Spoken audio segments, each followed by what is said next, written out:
estar en el retiro de iniciación de vida en el Espíritu en ese año, y fue impactante, de verdad. Pero, ¿qué pasaba? Duré desde 2011 hasta el 2015 en el servicio, pero en el 2015, en ese trayecto, donde mi carrera profesional se estaba disparando hacia la cúspide, y mi vida profesional estaba yendo hacia lo más alto, comenzó a pasar un tsunami en mi vida, en todos los ámbitos. En el ámbito profesional, me dio una enfermedad en los huesos que tuvieron que ponerme quimioterapia, y eso me retiró de todo lo que es el campo profesional, así que tuve que salir del trabajo. Ahí comenzó toda la frustración interna primeramente por el campo profesional, porque después que había hecho todo eso, todo se vino abajo. Pero también en el ámbito familiar, porque mi matrimonio también comenzó a desmoronarse. O sea, todo se disolvió, todo lo que habíamos construido durante todos esos años también se disolvió. Mi ex esposo se fue con otra y la familia se vino abajo. Mis dos hijos, tengo 3 hijos, 2 varones y una hembra. Los 2 varones pertenecían a la Federación Criollitos Venezuela. Los que sepan de béisbol aquí saben que Venezuela y República Dominicana son potencias en béisbol. Sí, amén.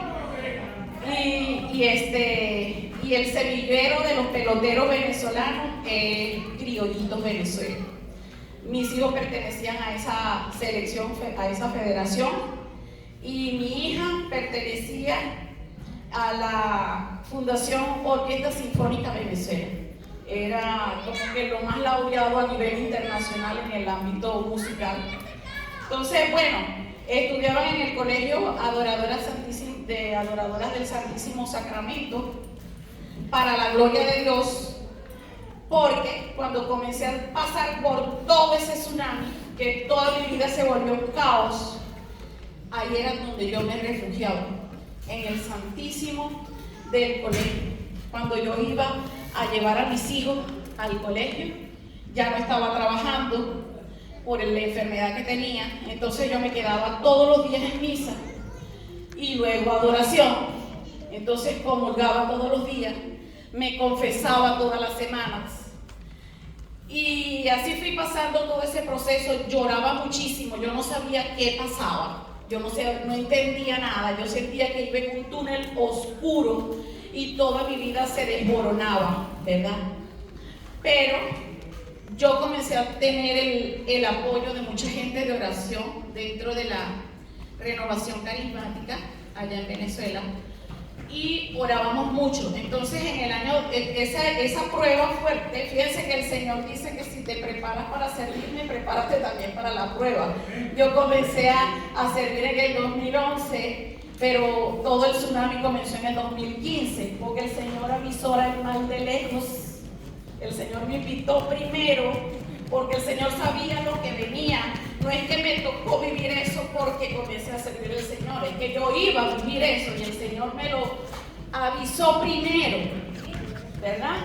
Me lo avisó primero, y por eso me invitó a servir, cosa de que yo no le hacía caso, porque desde los 14 años me invitó y yo no le hice caso. Yo le daba vuelta y nunca le hacía caso. Ay, no, yo no quiero eso, porque yo tenía la mente puesta en mi vida profesional.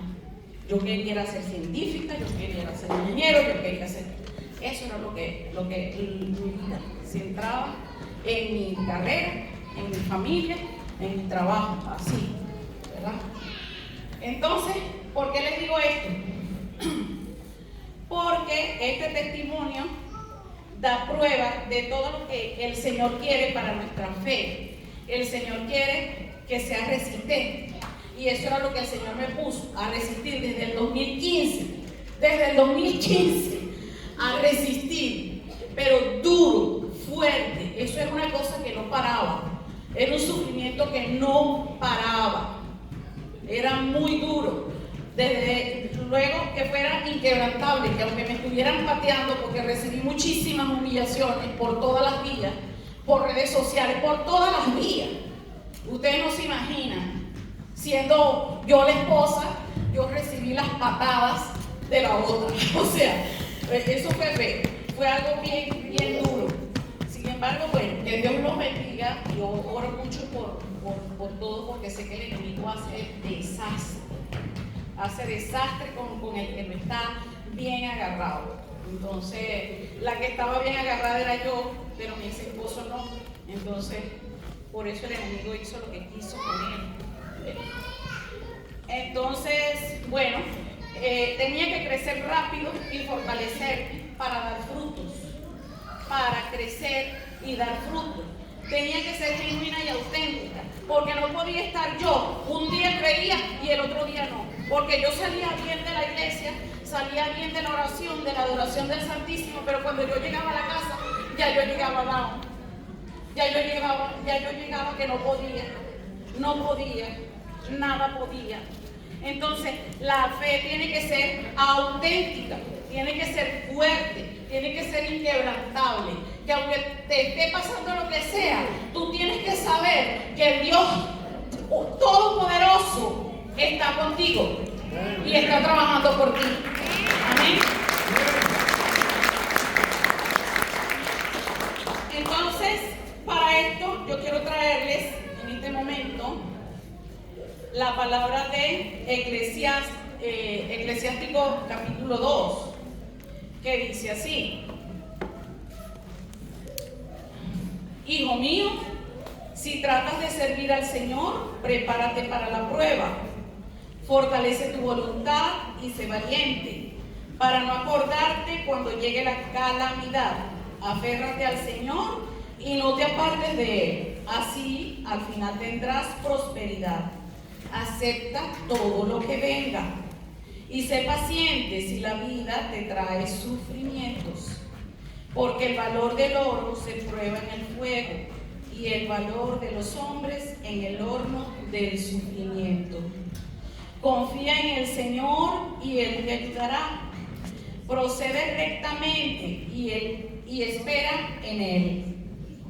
Ustedes, los que honran al Señor, confíen en su misericordia. No se desvíen del camino recto para no caer. Los que honran al Señor, confíen en Él y no quedarán sin recompensa. Los que honran al Señor, esperen la prosperidad, la felicidad eterna y el amor de Dios. Fíjense en lo que sucedió en otros tiempos. Nadie que confiara en el Señor se vio decepcionado. Nadie que lo honrara fielmente se vio abandonado. Todos los que lo invocaron, Él los escuchó. Porque el Señor es tierno y compasivo, perdona los pecados y salva en tiempos de aflicción. Palabra de Dios. Miren, esta Biblia que yo tengo en mi mano, fíjense cómo está marcada con muchos highlighters, rayitas y todo. Esta Biblia me la regaló mi mamá hace mucho tiempo y está marcada desde ese momento, porque yo buscaba la explicación a todo lo que me estaba pasando.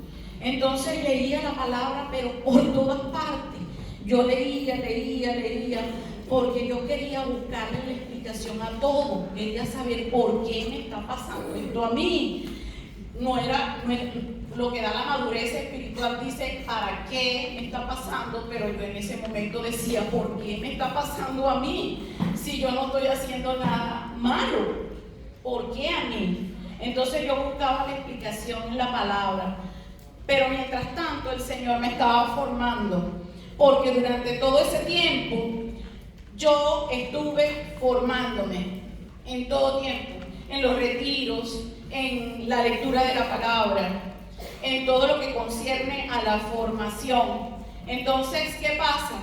Que el Señor, en muchas oraciones, el Señor me dijo algo importante. En oraciones del Espíritu Santo me dijo, yo quiero que creas en mí. Y yo dije, pero si yo creo en Dios, porque el Señor me dice que Él quiere que yo crea en Él. ¿Y qué será lo que cree el Señor en que yo estoy creyendo?